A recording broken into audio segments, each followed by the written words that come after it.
Entertainment സിനിമയാണ്. ബിജു മേനോന്റെ നല്ല നല്ല പെർഫോമൻസ് തന്നെയാണുള്ളത്, കൊള്ളാം.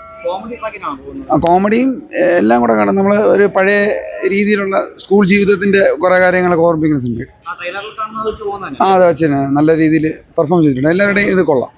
എന്താ പറയുക, ആ ഒരു ജോണറിൽ കാണണം. അതെ അതെ, അതിനെ ബേസ് ചെയ്തിട്ടുള്ള കാര്യം. കോമഡി രീതിക്കാണ് പോകുന്നത്. കോമഡി ഫണ്ണാണ്, കംപ്ലീറ്റ് ഒരു ഫണ്ണാണ്. ഫാമിലി ആയിട്ട് കണ്ടത്.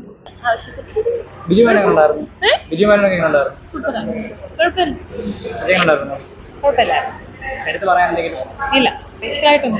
കൊള്ളാം ബ്രോ, ഒരു ആവറേജ് പടമാണ്, കണ്ടുകൊണ്ടിരിക്കുക, എന്റർടൈൻമെന്റ് ആണ്. പിന്നെ ഞാൻ കൂടുതലൊന്നും പറയുന്നില്ല. എനിക്ക് സാധാരണ ആൾക്കാരെ പോലെയല്ലേ എനിക്കിത് കണക്ട് ആയത്. അങ്ങനെ ഞാൻ ഈ തുണ്ടിനെ അങ്ങനെ പ്രൊമോട്ട് ചെയ്യുന്ന ആളല്ല.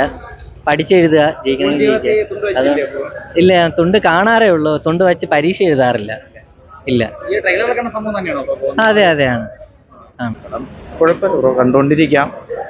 പിന്നെ ഇതുവരെ കണ്ടിട്ടില്ലാത്തതിൻ്റെ ഒരു ഡിപ്പാർട്ട്മെന്റ് ടെസ്റ്റിന്റെ ഒക്കെ ഒരു കഥയാണ്. ഈ സിനിമയുടെ പേര് പോലെ തന്നെയാണ്, തുണ്ടിന്റെ ഒരു കഥ തന്നെയാണ്. അത് വെച്ച് തന്നെയാണ് പോകുന്നത്. പിന്നെ ഒരു അത് കാണുമ്പോൾ തുണ്ട് വയ്ക്കുന്നതിന്റെ ഒക്കെ ഒരു ഇത് ന്യൂസ് അടിക്കും, അങ്ങനെയൊക്കെ ഉള്ളൊരിതാ. തുണ്ട് വെച്ചതിന്റെ ഒക്കെ ഒരു ഇതും അങ്ങനെയൊക്കെ ഉള്ളൊരു പടം കുഴപ്പമില്ല, നൈസായിട്ടുണ്ട്. അത്യാവശ്യം ചിരിക്കാനും അത്യാവശ്യം എല്ലാം ഉണ്ട് പടത്തിൻ്റെ അകത്ത്. ബിജു മേനോന്റെ ഗരുഡന്റെ ശേഷം വരുന്നൊരു മൂവിയല്ലേ, അതനുസരിച്ച് നോക്കുമ്പോൾ നല്ലൊരു രസമുണ്ട് കണ്ടിരിക്കാൻ.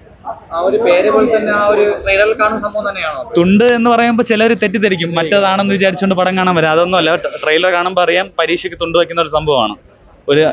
ഒരു പൊസിഷന് വേണ്ടിയുള്ള ഒരു സംഭവമാണ്. പക്ഷെ നമ്മൾ നോർമലി പിള്ളേർ കോളേജിലൊക്കെ ചോദിക്കുന്ന ആ ഒരു ഓർമ്മ വന്നു, ആ തുണ്ട് വയ്ക്കുന്നത് എങ്ങനെയൊക്കെയാണ്, പുതിയ ഐഡിയാസ്, ബാക്കി കാര്യങ്ങളൊക്കെ നല്ല. നമ്മളെ ഫ്രണ്ട്സിൻ്റെ ഇടയിൽ പണ്ടൊക്കെ തുണ്ട് വെച്ചിരുന്ന കാര്യങ്ങളൊക്കെ റിലേറ്റ് ചെയ്യാൻ പറ്റിയിട്ടുണ്ട്. അവന്മാരെല്ലാം സ്ക്വാഡ് വരുന്ന സമയത്തുള്ള സംഭവങ്ങളൊക്കെ ഉണ്ട്, അത് നല്ല രസകരമായിട്ടുണ്ട്. പിന്നെ ബിജു മേനോന്റെ ഹ്യൂമർ വർക്കൗട്ട് ചെയ്യാന്ന് വെച്ചാൽ അത്രയ്ക്കൊന്നും വന്നിട്ടില്ല പടത്തിൻ്റെ അകത്ത്. എന്നാലും രസമാണ്, ഒരു വൺ ടൈം വാച്ചബിൾ ആയിട്ട് കണ്ടിരിക്കാൻ പറ്റിയ, ആ ഫാമിലി ആയിട്ട് കാണാൻ പറ്റിയ ഒരു നല്ല രസമുള്ള ഒരു മൂവി. അല്ല, ഒതുങ്ങിയാണ് കേട്ടോ. ആ ഒരു ക്യാരക്ടർ അങ്ങ് അത് ഡിമാൻഡ് ചെയ്യുന്നുണ്ട്, ആ ക്യാരക്ടർ ഡിമാൻഡ് ചെയ്യുന്നുണ്ട്, ഇത്രയൊക്കെ പാടുള്ളൂ എന്നുള്ള രീതിക്ക്. അത്യാവശ്യം കുഴപ്പമില്ല, നല്ലൊരു സാധനമാണ്, കണ്ടിരിക്കാൻ പറ്റിയ ഒരു വാച്ചബിൾ ഫ്ലിക്കാണ്.